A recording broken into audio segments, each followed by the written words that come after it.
Hello friends, H&H വ്ലോഗിലേക്ക് എല്ലാവർക്കും സ്വാഗതം. ഞാൻ ഇന്ന് കോവയ്ക്ക മെഴുക്കുവരട്ടിയായിട്ടാണ് വന്നിരിക്കുന്നത്.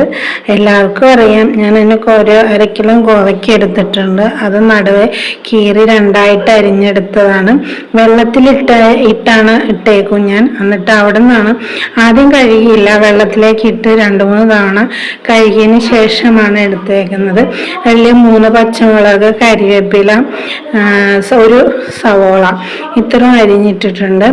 ഇനി അരിഞ്ഞു കഴിഞ്ഞിട്ട് നമുക്ക് മഞ്ഞൾപ്പൊടിയും ഉപ്പും ചേർത്താൽ മതി. മുളക് പൊടി ചേർക്കാതെയാണ് എടുത്തിരിക്കുന്നത്. ഒരു പാൻ എടുത്ത് വെച്ച് 1 സ്പൂൺ എണ്ണ ഒഴിക്കുക. അതിലേക്ക് 1 സ്പൂൺ കടുകിടുക. കടുകിട്ട് പൊട്ടിയതിന് ശേഷം നമ്മൾ അരിഞ്ഞു വെച്ചിരിക്കുന്ന കോവയ്ക്കായും പച്ചമുളകും സവോള എല്ലാം കൂടി എടുത്തിട്ട് അതിലോട്ട് ഇട്ട് കൊടുക്കാം. ഇട്ട് കൊടുത്തതിന് ശേഷം മഞ്ഞൾപ്പൊടിയും ഉപ്പും ചേർത്ത് നമുക്ക് അരച്ചു വെച്ചത് വേവിക്കാം.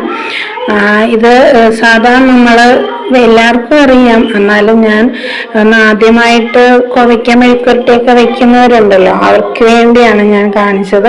അത്ര സിമ്പിളായിട്ട് കോവയ്ക്ക വയ്ക്കാം. കോവയ്ക്ക് പല ഗുണങ്ങളുണ്ട്. കണ്ണിന് കാഴ്ച കിട്ടാനായിട്ട് ഏറ്റവും നല്ല സാധനമാണ് കോവയ്ക്ക. ഇത് കുട്ടികൾക്ക് ധാരാളം കൊടുക്കുന്നത് ഏറ്റവും ഉത്തമമാണ്.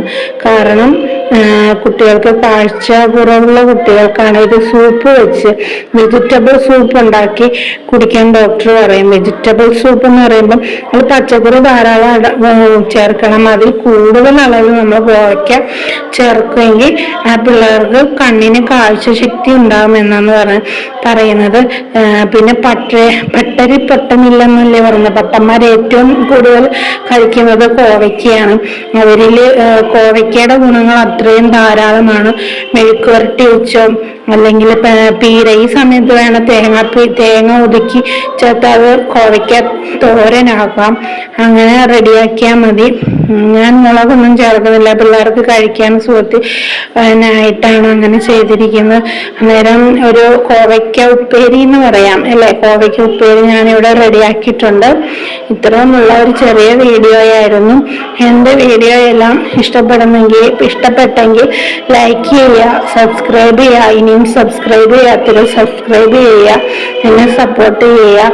ഞാൻ പുതിയൊരു വീഡിയോ ആയിട്ട് വീണ്ടും വരുന്നതായിരിക്കും.